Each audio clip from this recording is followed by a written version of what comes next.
Chapter 5. Paghanda sa pagtatayo ng temple. Matagal ng kaibigan ni David si King Hiram ng Tyre, kaya nung mabalitaan ni Hiram na inanoint na bilang hari si Solomon kapalit ng tatay nitong si David, nagpadala si Hiram ng representative kay Solomon.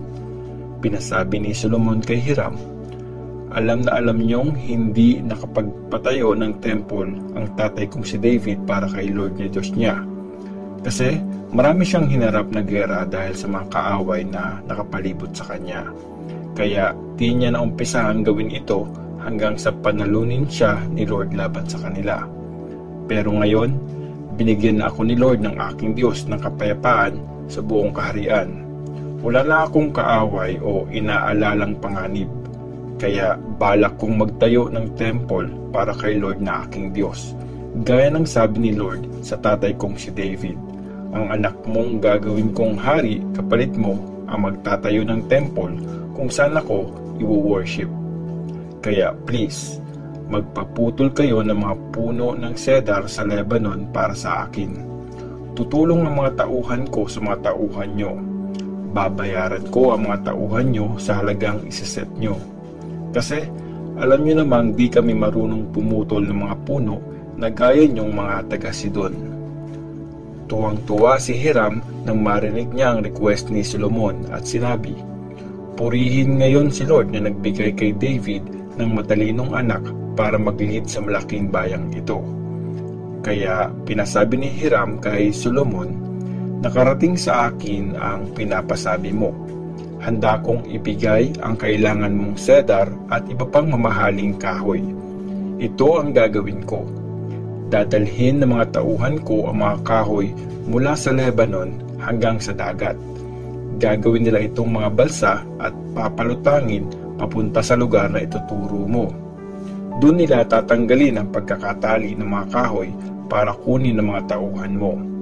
At ikaw naman, magbibigay ka ng pagkain sa mga kasama ko sa palasyo bilang kapalit. At pinadala nga ni Hiram kay Solomon lahat ng mga cedar at iba pang mamahaling kahoy na nirequest niya.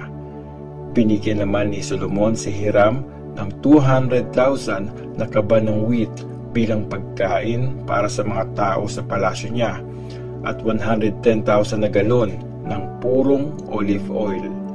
Taon-taon itong pinapadala ni Solomon kay Hiram. Gaya ng promise ni Lord, binigyan niya si Solomon ng talino. Maayos ang naging relasyon ni na Solomon at Hiram at gumawa sila ng kasunduan. Nagpatupad si King Solomon ng sapilitang pagtatrabaho sa buong Israel at 30,000 ang bilang ng mga lalaking magtatrabaho. Kada buwan, 10,000 sa kanila ang pinapadala niya sa Lebanon para magtrabaho. Isang buwan sila doon. 2 buwan naman sa mga bahay nila. Si Adoniram ang in charge sa kanila. Si Solomon ay meron ding 70,000 na taga-buhat at 80,000 na taga-tibag ng bato.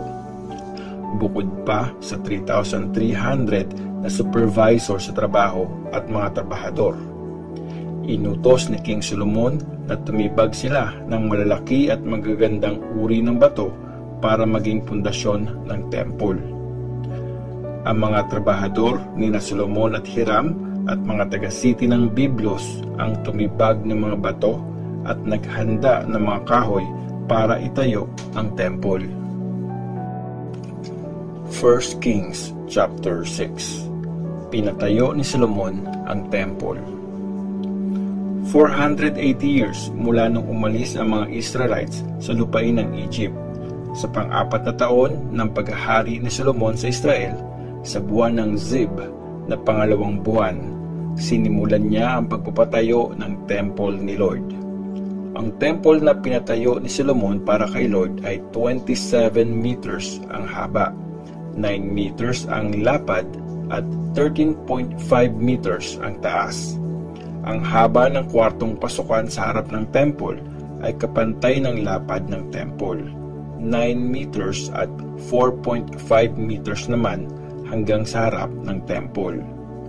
Pinalagyan niya ang temple ng mga parang bintana na makipot sa labas pero malapad sa loob. Nagpagawa din siya ng kwartong nakadikit sa magkabilang gilid at likod ng temple. May 3 palapag ito. 2.5 meters ang lawak nito sa first floor, 3 meters sa second floor, at 3.5 meters naman sa third floor. Yung pader ng temple sa bawat floor ay pakapal ng pakapal mula taas hanggang baba para di na kailangang ibaon sa pader ang mga beam ng bawat palapag. Yung mga batong ginamit sa pagtatayo ng temple ay na-shape na kung saan ito tinibag kaya walang tunog ng martilyo, palakol o gamit na bakal ang narinig nung tinatayo ang temple. Ang pasukan sa first floor ay nasa south ng temple. May hagdanan doon paakyat sa second floor at meron din sa second floor paakyat sa third floor. Tinapos ni King Solomon ang pagpapatayo sa temple at pinalagyan niya ito ng ceiling na may mga beam at tablang gawa sa cedar. 2.5 meters ang taas ng bawat palapag ng kwartong nakadikit sa palibot ng temple. Nakadikit yon sa labas ng pader ng temple gamit ang mga beam na gawa sa cedar. Sinabi ni Lord kay Solomon, tungkol sa pinapatayo nitong temple, kung mamumuhay ka ayon sa mga instructions ko, susundin ang mga rules ko, at gagawin lahat ng utos ko, tutuparin ko sa iyo ang promise ko sa tatay mong si David. Maninirahan ako kasama ang mga Israelites at di ko tatalikuran ang bayan kong Israel. At tinapos nga ni Solomon ang pagpapatayo ng temple. Ang loob ng temple. Pinalagyan ni Solomon ng tabla na gawa sa cedar ang pader sa loob ng temple, mula floor hanggang ceiling. Tinakpan niya ng kahoy ang mga pader. Ilatagan naman ng tablang gawa sa cypress ang floor ng temple. Ang pinakaloob na kwarto sa temple ay tinatawag na Most Holy Place. Mga 9 meters ang haba nito at ang pader nito ay gawa sa tablang cedar mula floor hanggang ceiling. Mga 18 meters naman ang haba ng kwartong nasa harap ng Most Holy Place. May mga nakaukit na kalabasa at mga nakabukang bulaklak sa mga tablang cedar. Puro cedar ang nakikita sa loob, walang bato. Pinahanda niya ang Most Holy Place para paglagyan ng box ng kasunduan ni Lord. Ang Most Holy Place ay may haba, lapad at taas na mga 9 meters. Binalot niya ito ng purong ginto. Gumawa rin siya ng cedar na altar. Pinabalutan ni Solomon ng purong ginto ang loob ng temple at nilagyan ng mga kadenang ginto ang harap na pinakaloob na kwarto, na balot din ng ginto. Binalutan ng ginto ang buong loob ng temple hanggang sa matapos ito, pati ang buong altar na nasa Most Holy Place.